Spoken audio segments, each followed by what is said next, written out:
Olá, nono ano, tudo bem? Espero que estejam todos bem, todos animados para os nossos próximos encontros.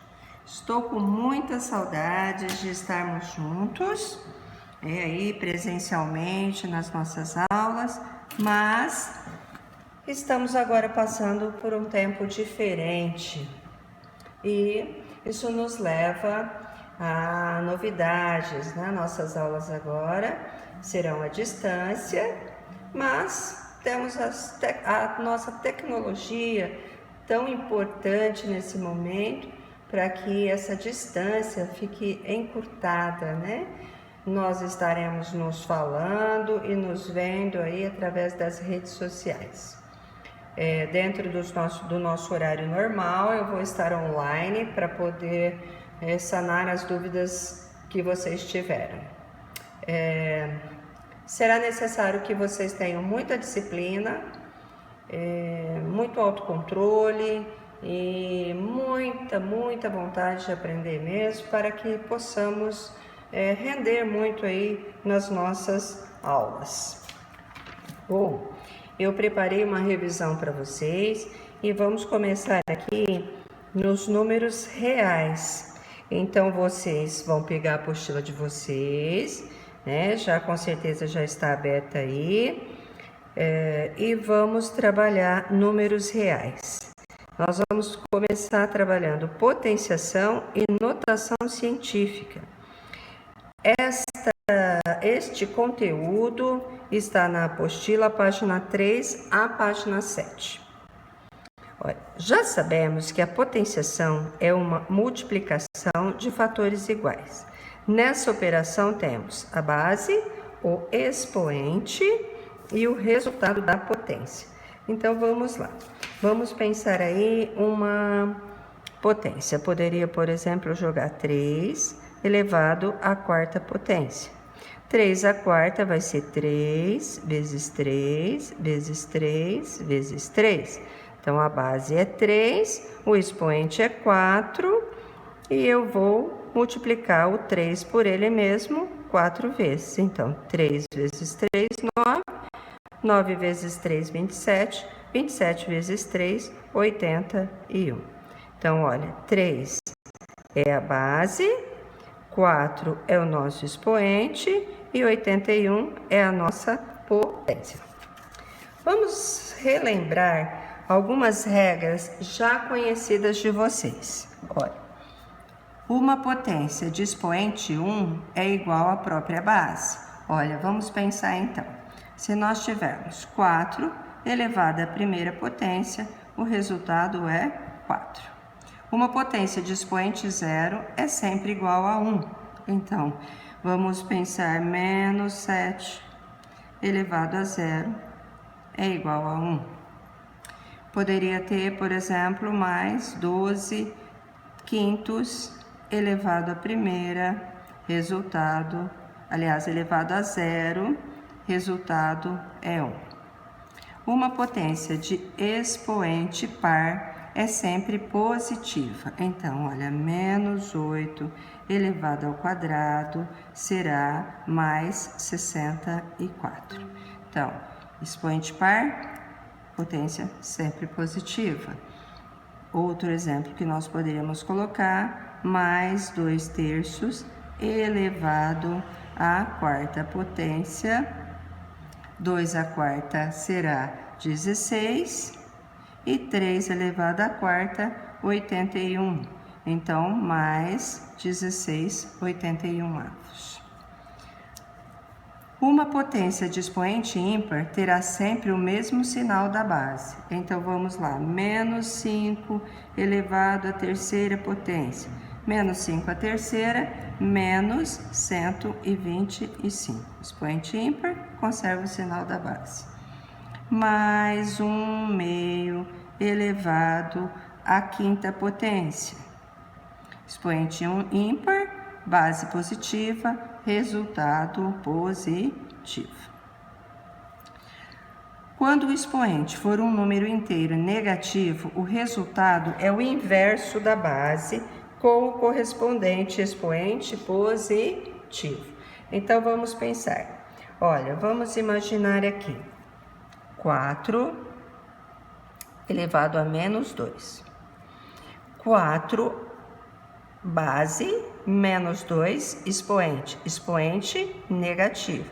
Eu vou pensar, qual é o inverso de 4? Porque 4 é o mesmo que 4 sobre 1 elevado a menos 2. 4 sobre 1 a menos 2 vai ser a mesma coisa que 1 sobre 4, inverte a base. E o meu expoente, que era negativo, passa a ser positivo. Então, 1 ao quadrado vai ser 1 vezes 1, 4 vezes 4, 16. Então, nós teremos aqui mais 16 avos. Não há necessidade de colocar o sinal de positivo, né? A gente já falou muito sobre isso. Vamos lá agora trabalhar algumas propriedades da potenciação. Vamos rever aí. Primeiro, na multiplicação de potências de mesma base, conserva-se a base e somam-se algebricamente os expoentes. Então, vamos pensar, olha, se eu tiver 2 elevado a menos 4 vezes 2 elevado a menos 2, eu vou conservar a base, que é 2, e vou somar menos 4 menos 2, 2 elevado a menos 6. Ou um outro exemplo, 4 elevado a terceira vezes 4 elevado a menos 5. Conserva a base e subtrai os expoentes. Então, mais 3 menos 5 vai ficar menos 2. Vamos agora ver a divisão de potências de mesma base. Na divisão de potências de mesma base, conserva-se a base e subtraem-se os expoentes. Então, exemplo, 3 elevado à quarta dividido por 3 elevado ao quadrado. Então, conservei a base, 4 menos 2 é 2. Um outro exemplo, vamos colocar aí, 8 elevado à terceira dividido por 8 elevado à sétima potência. 8 elevado, 8 base conserva, a 3 menos 7. Então, algebricamente, vai ficar 8 elevado a menos 4. Para calcular uma potência de uma potência, conserva-se a base e multiplicam-se os expoentes. Então, vamos lá, 9 elevado a terceira elevado a menos 2. É só conservar a base, 3 vezes menos 2, menos 6. Eu poderia ter também, por exemplo, 2 terços elevado a menos 4, um cochetinho aqui, elevado a menos 3. Qual é o resultado? Se é uma base fracionária, eu deixo entre parênteses, menos 4 vezes menos 3 vai dar 12. Tudo bem? Bom, agora, na potenciação ainda, nós temos aqui a quarta propriedade. Então, na multiplicação de potências de mesmo expoente, multiplicam-se as bases e conserva-se o expoente. Olha, o que é isso daí? Vamos pensar. Eu tenho, por exemplo, 3 vezes 5, e eu tenho 3 elevado à quarta vezes 5 elevado à quarta. Note, as bases são diferentes, mas os expoentes são iguais. Então, nós podemos associar isso. 3 vezes 5, multiplico com as bases e deixo um único expoente aqui. Então, 3 vezes 5, 15, 15 elevado à quarta potência. Isso vale também, pessoal, para a divisão de bases iguais. Na divisão de potências de mesmo expoente, dividem-se as bases e conservam-se os expoentes. Perdão, pessoal, olha, eu vou ler novamente. Na divisão de potências de mesmo expoente, dividem-se as bases e conservam-se os expoentes. Então, vamos pensar 8 elevado ao quadrado dividido por 4 elevado ao quadrado. Olha, o que nós temos? bases diferentes, é um quociente, bases diferentes, mas os expoentes são iguais. Então, eu posso associar 8 dividido por 4 elevado ao quadrado. 8 dividido por 4 vai dar 2. Então, o que nós vamos ter aqui? 2 elevado ao quadrado. Bom, estávamos revendo essas regrinhas aí de potenciação, que são muito importantes para a continuidade, e agora a gente vai entrar na notação científica. Um número em notação científica apresenta o seguinte formato: n vezes 10 elevado a n. Esse n, esse número, ele é um número real maior ou igual a 1 e menor do que 10. Então, esse número aqui, ele pode ser de 1 até quem? Até o 9. Aqui sempre será 10 e o expoente n, um número inteiro, que pode ser tanto positivo quanto negativo. Então, aqui eu vou ter n é um número inteiro, ele pode ser positivo ou pode ser negativo. Vamos ver aqui os exemplos. Olha, nós temos esse número, que é um número grande, um número astronômico, e para a gente não precisar escrever ele dessa forma, né, que esse monte de zero aqui, nós podemos escrever ele como 7,58 vezes 10 à 15ª. E esse que é um número bem pequenininho, nós podemos escrever 2,6 vezes 10 a menos 11. Então, essa forma de escrever é a forma que nós chamamos de notação científica. Lembre-se, então, que nós vimos aqui, olha, n. Quem é o n aqui? Aqui é n. Aqui eu tenho a base 10 e aqui eu tenho o expoente. 15 é o número inteiro positivo. E 7,58 está entre o 1 e o 9. A mesma coisa ocorre aqui. 2,6 é o valor do n. 2,6 vezes 10, sempre base 10, elevado a quanto? A menos 11. Vamos agora recordar como é que a gente faz a escrita dos números em notação científica. Olha, o primeiro passo, escrevemos o número na forma decimal, com apenas um algarismo diferente de zero na frente da vírgula. Segundo passo, colocar no expoente da potência de 10 o número de casas decimais que tivemos que andar, né, com a vírgula, ou seja, para caminhar. E para que lado eu caminhei também é muito importante para sabermos se o expoente será positivo ou se o expoente será negativo. Então, se ao andar com a vírgula o valor do número diminui, o expoente ficará positivo, ou seja, quando caminhamos com a vírgula para a esquerda, o expoente será positivo. Então, vamos ver esse exemplo. 36.000. 36.000, todas as vezes que eu tenho um número inteiro, eu tenho que lembrar que a vírgula está aqui no final. Então, eu vou ter que caminhar. Caminhar aonde? Da direita para a esquerda. E eu vou parar aqui, ó. Então, o meu n, o meu número aqui é 3,6. 36.000 para 3,6, o número diminuiu. E nós estamos caminhando da direita para a esquerda. Olha o sentido. Direita para a esquerda. Quando eu faço esse trajeto, eu vou multiplicar pela base 10 e o expoente vai ser positivo. Quantas casas eu caminhei? 1, 2, 3, 4. Então, 3,6 vezes 10 elevado à quarta potência. O mesmo vai ocorrer agora. Eu tenho 4.600.000. Então, o número inteiro, a vírgula está aqui no final. Eu vou caminhar nesse sentido. Olha, o que ocorreu aqui? Eu caminhei da direita para a esquerda. Então, o meu número vai ser 4,6 vezes 10.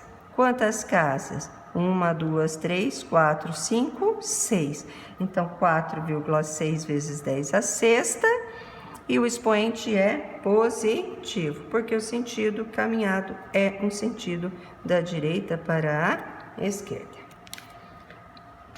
Olha agora o outro fato. Se ao andar com a vírgula o número aumentou, o expoente ficará negativo, ou seja, quando caminhamos com a vírgula da direita para a esquerda, o expoente será negativo. Olha, a vírgula está aqui já. Então, o que vai acontecer? Eu vou fazer esse trajeto aqui, ó. Se eu vou, aqui eu tenho, vamos voltar, né? Direita, aqui eu tenho esquerda. Então, qual é o nosso sentido de caminhar? Da esquerda para a direita. Então, o número será 6,2 vezes 10. Olha, se eu caminhei nesse sentido, o expoente será negativo. 1, 2, 3, 4. Então, vai ficar 6,2 vezes 10 a menos 4. E lembrando naquilo de aumentar e diminuir o número, ó, 0,00062 é menor que 6,2. Então, quando o número aumenta, o expoente fica negativo. Mesmo caso, a vírgula está aqui, ela tem que caminhar até onde? Até aqui, ó. Até depois do 9. Então, o sentido é da esquerda para a direita. 9 vezes 10. Quantas casas? 1, 2, 3, 4, 5, 6, 7. 10 elevado a menos 7. Bom, pessoal, espero que tenha ficado bem claro aí para vocês, né? Vocês vão pegar a apostila, vou fazer revisão, refazer exercícios que nós já fizemos, já corrigimos, já discutimos em sala de aula. E nós iremos agora falar um pouquinho do conjunto dos números reais. O conjunto dos números reais é a apostila, na página 7 à página 9. Os números reais são elementos de um conjunto formado pelos números naturais, conjunto dos números naturais N. Quais são os números que pertencem ao conjunto N? É 0, 1, 2, 3. Então, esse conjunto 0, 1, 2, 3, esse conjunto é infinito. Depois eu tenho os números inteiros e a designação dos inteiros é Z. Então, no conjunto Z, eu vou ter o quê? Menos 2, menos 1, 0, 1, 2, 3. Nota que o conjunto N está dentro do conjunto dos números naturais. Passando aí, nós vamos para os números racionais. Conjunto dos números racionais, designado pela letra Q. Nos números racionais, a representação dos números podem vir como naturais, inteiros e fracionários. Então, aqui eu teria, por exemplo, o 0, o 1, eu posso ter 1/2, eu posso ter, por exemplo, a raiz quadrada de 25, isso, infinitos números. Eu posso ter aqui, por exemplo, o menos 1, eu posso ter o menos 1,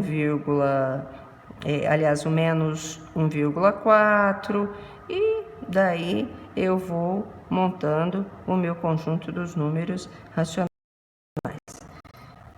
No conjunto dos números racionais, a representação decimal, se eu for escrever um número na forma decimal, esse número terá representação finita ou infinita e periódica. Nesse conjunto que eu tenho os números escritos em forma de fração ou as dízimas periódicas. Após esses conjuntos, nós temos o conjunto dos números irracionais. Quem são os números irracionais? Olha, lembra, nós já falamos, é o π, é a raiz quadrada de 2, é o menos raiz quadrada de 5.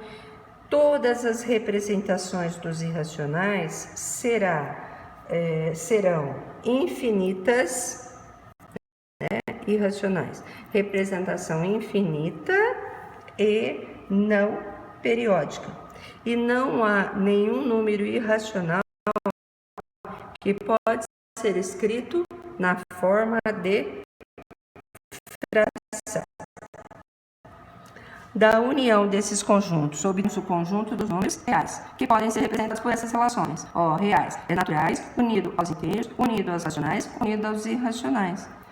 Presta atenção, organizei um diagrama aqui para vocês, que nós desenhamos várias vezes na lousa esse diagrama. Olha, naturais está dentro dos inteiros, que está dentro dos racionais. Ao lado aqui eu tenho os irracionais. Então, nenhum número racional faz parte dos irracionais e vice-versa. Nenhum irracional pode fazer parte desse conjunto. Quando nós juntamos todos esses conjuntos, nós temos os números reais. Então, aqui está essa nomenclatura. N está contido em Z, N está contido em Z, Z está contido em Q está contido em reais e irracionais também está contido em reais. A reta numérica real, página 9 da nossa apostila. É possível fazer uma correspondência entre os elementos do conjunto dos números reais e o conjunto dos pontos de uma reta, ou seja, fazer uma correspondência de cada número real a um só ponto da reta e vice-versa. Nós temos aqui um modelo de uma reta numérica real. Agora, todas aquelas noções de números opostos, números inversos, módulo de um número, se aplicam aqui aos números reais. Olha, 0, à minha direita eu tenho todos os números positivos e à minha esquerda, ou à direita do 0, tudo que é positivo, à esquerda do 0, tudo que é negativo. Então, 0, 1 meio, raiz quadrada de 2, π. Mas o π é um número irracional? Não importa, ele é irracional, mas ele faz parte da reta real, porque mesmo sendo irracional, ele é real. Agora, menos 1, menos 5 quartos, menos π. Então, quem é o oposto de menos π? Mais π, correto? Qual é o módulo, por exemplo, de 2? O módulo de 2 é 2. Qual é o módulo de menos 3? É 3. Qual é o inverso de 4? É 1 quarto. Então, todas aquelas regrinhas que a gente já viu para os números reais, números inversos, opostos, ou módulo, entram aqui. Essa representação geométrica dos números reais é chamada de reta numérica real ou simplesmente reta real. Agora é com vocês. Abram a apostila e juntos vamos refazer exercícios. Além de refazermos exercícios, hoje é o nosso dia de 3 horários, eu vou estar online no WhatsApp para atender vocês e passar alguns exercícios diferentes para a gente estar trabalhando.